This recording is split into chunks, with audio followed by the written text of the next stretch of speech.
Yo, it's good. It's Skano. So, I seen an African woman on the net saying that this is like a divorce.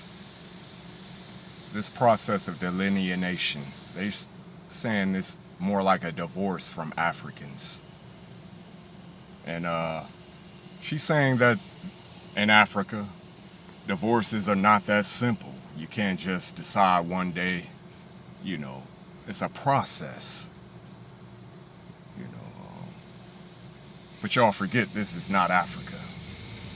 And we don't live by African standards here. Furthermore, in order to be divorced, you have to be married in the first place.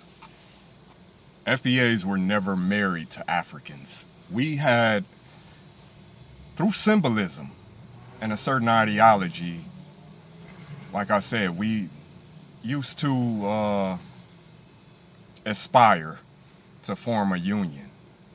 You know, so it's more idyllic. It was never a true partnership.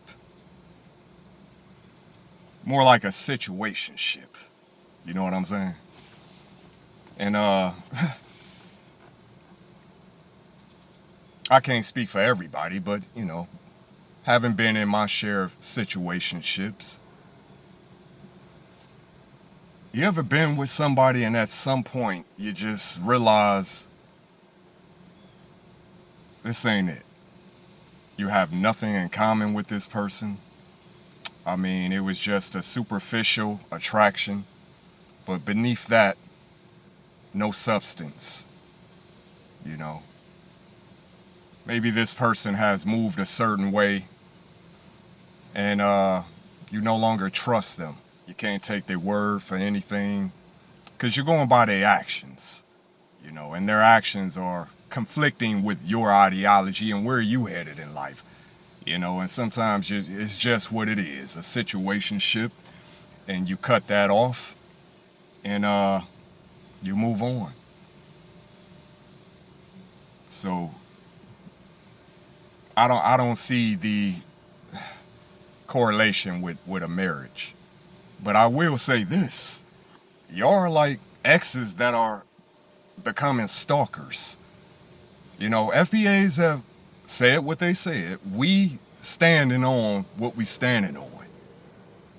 And it's like y'all refuse to accept it. You know, it's like that ex you just can't get rid of, man.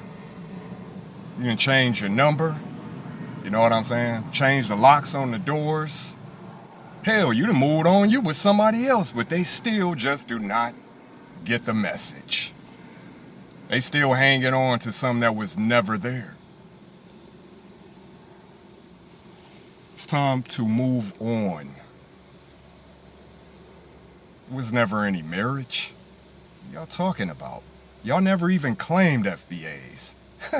You know, we was like that side piece, that jumbo. Ain't this a bitch? We were jump offs. You know what I'm saying? Now all of a sudden, no. But in America, since we talking about marriage, shit. In the event of a divorce, you just go down, somebody go down and file papers, and that's that. You know what I mean? You can try and contest it as the other party, but at the end of the day, you know, when somebody slides you them papers, it is what it is. So there is a process systemically. But you know, as far as ideology, like I said, we're here and y'all over there. So it's like, you know, move on. We're moving on. You know what I'm saying? And this is really a non-issue with FBAs now at this point. So, you know, y'all can continue to, you know, plead your cause or whatever you want to call it, but you really, like I said, man, the shit is falling on deaf ears. I mean, we hear you, but we not listening. You know what I'm saying? So, no, there was no marriage. It was a situationship. It's run its course, and it's time for both parties to move on. You know what I'm saying? And that's all to it. No ops left Skano. You already know.